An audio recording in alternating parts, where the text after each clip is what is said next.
Legal education hub channel में मैं दुर्गेश प्रसाद, assistant professor in law, आप सभी का स्वागत करता हूं। आज हम याचिका को कैसे लिखा जाता है इसके संबंध में आपको जानकारी प्रदान करूंगा।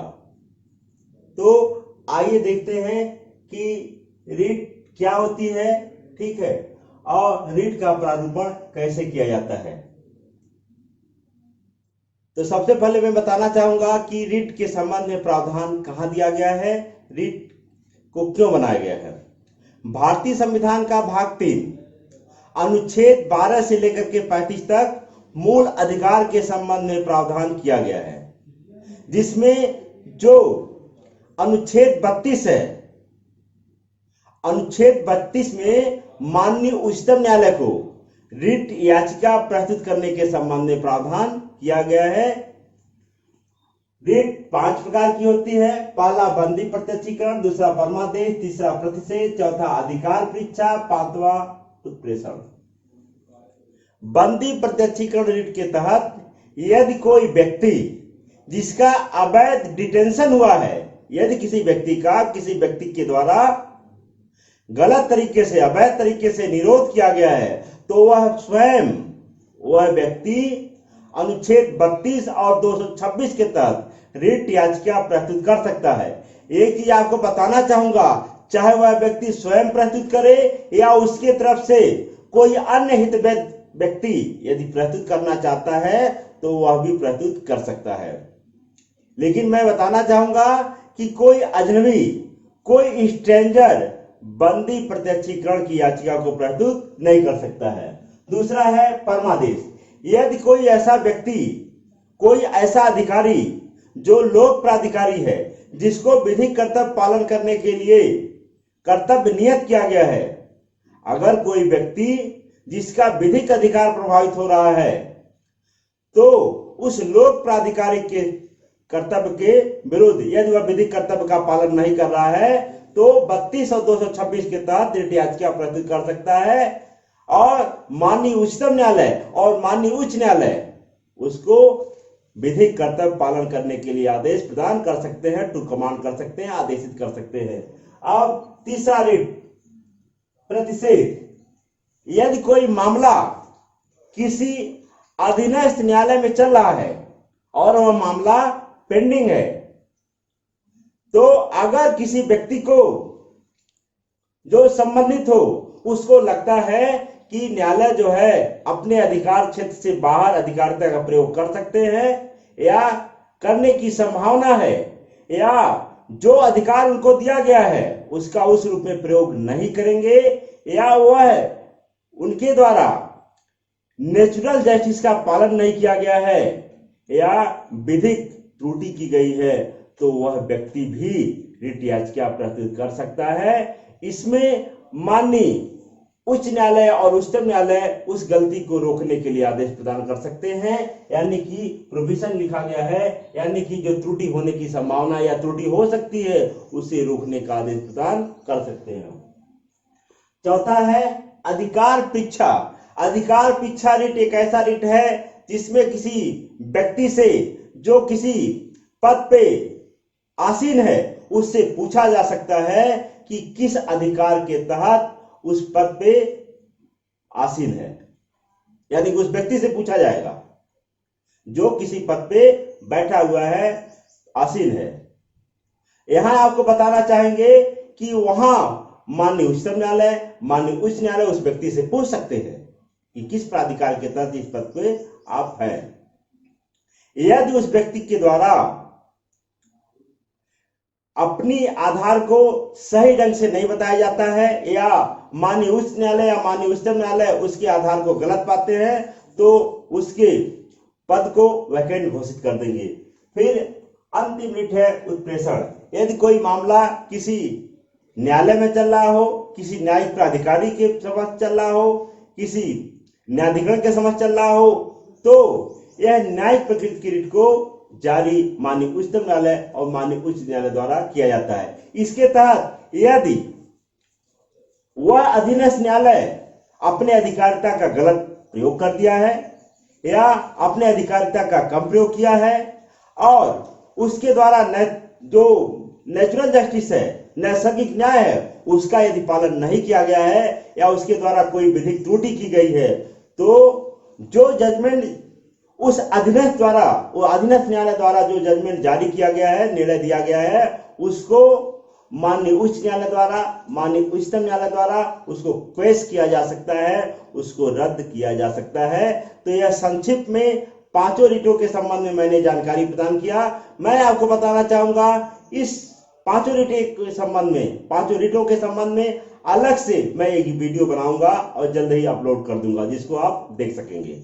अब हम आपको बताना चाहेंगे कि रिट को कैसे फाइल किया जाता है। इसके संबंध में भारतीय संविधान का अनुच्छेद 32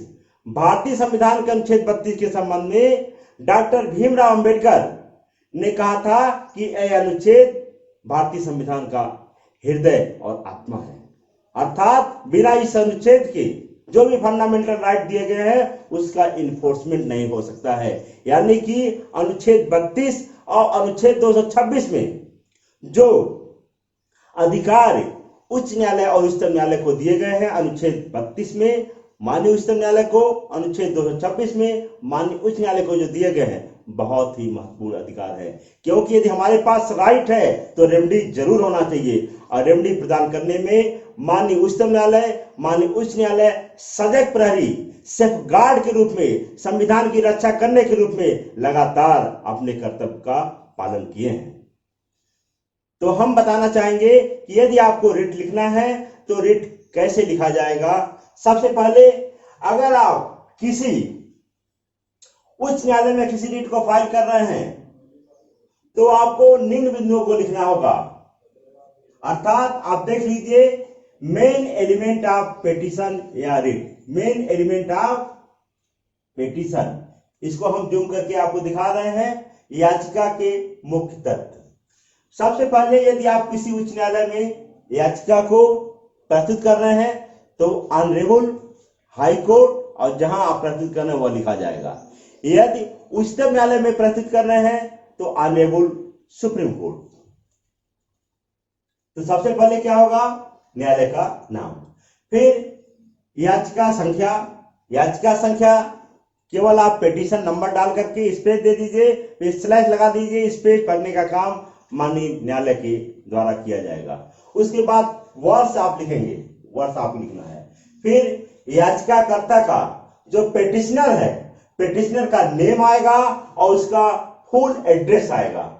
उसके बाद जो विरोधी पक्ष होगा, रेस्पोंडेंट का पूरा नाम आएगा और पूरा पता आएगा। उसके बाद क्रमबद्ध रूप से जो आपके तथ्य हैं, जो आपके फैक्ट हैं, स्टेप बाय स्टेप आप लिखेंगे। जो फैक्ट हैं जिसके संबंध में आप याचिका प्रस्तुत कर रहे हैं, उन फैक्टों को क्रमबद्ध तरीके से आप लिखेंगे स्टेप बाय स्टेप। उसके बाद आप जो है याचिका प्रस्तुत करने का आधार,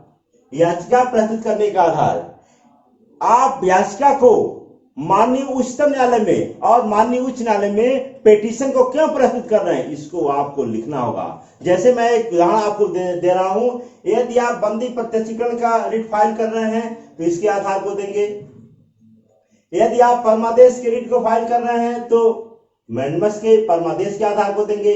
यदि प्रतिषेध के रिट को आप फाइल कर रहे हैं तो प्रोविजन के ग्राउंड को देंगे।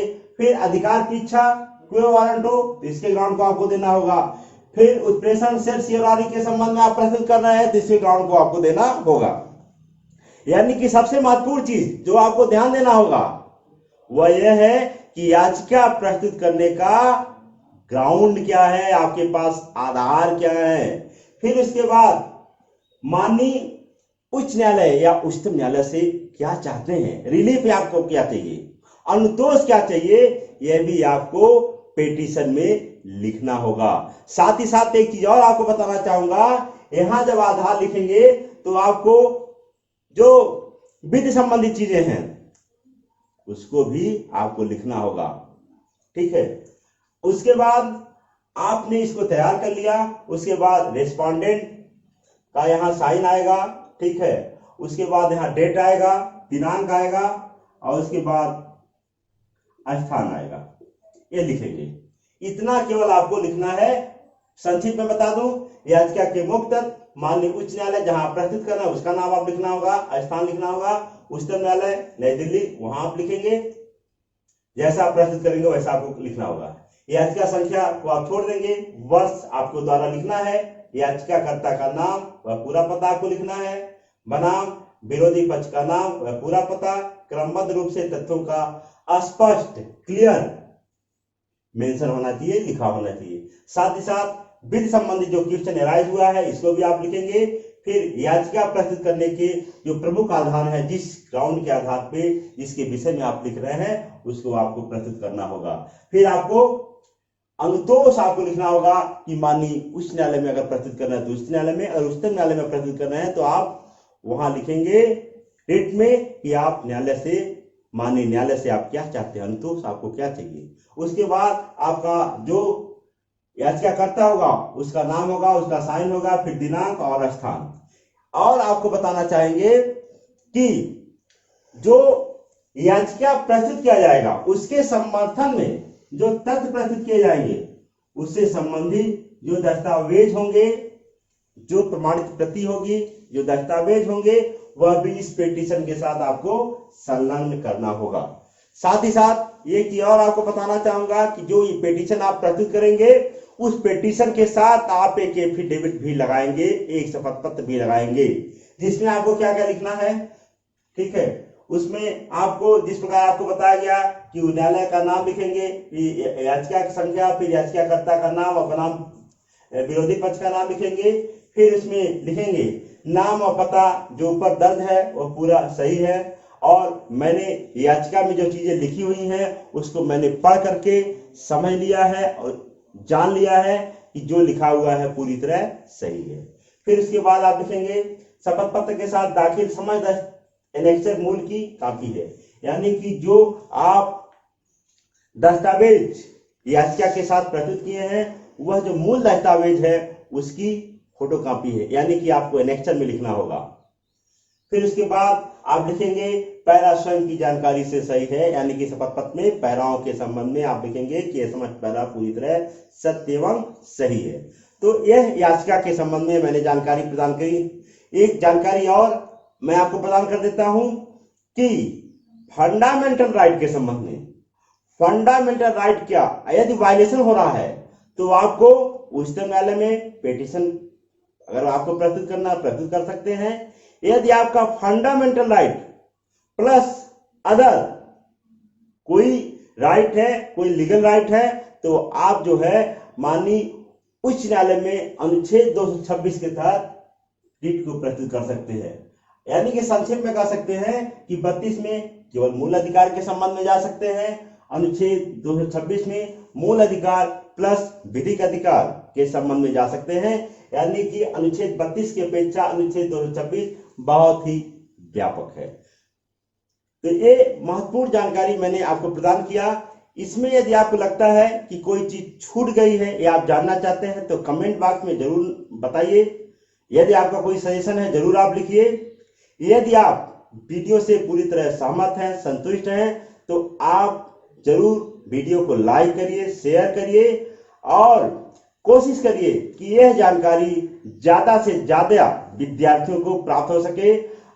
साथ ही साथ विद्यार्थी के साथ साथ ऐसे लोग जो भारत देश के नागरिक हैं, जो रिट को उच्च न्यायालय और उच्चतम न्यायालय में प्रस्तुत करना चाहते हैं, उनको भी यह जानकारी प्रदान करिए, जिससे कि यह आज का जो क्लास था, जो लेक्चर है, वह पूरी तरह सार्थक हो।